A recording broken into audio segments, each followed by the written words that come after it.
কাঁদতে কাঁদতে খাদিজা বেহুশ হয়ে গেল।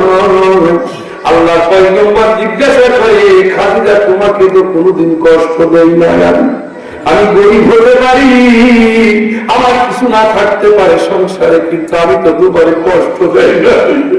কিন্তু খাদিজা তুমি এত কাঁদো কেন? তোমার কান্না আমার তো ভালো লাগে না।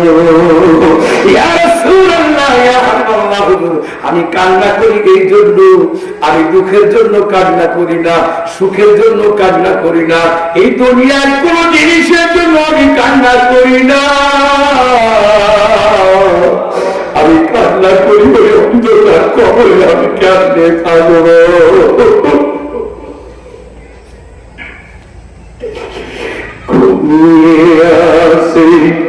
ওই কবরে সারা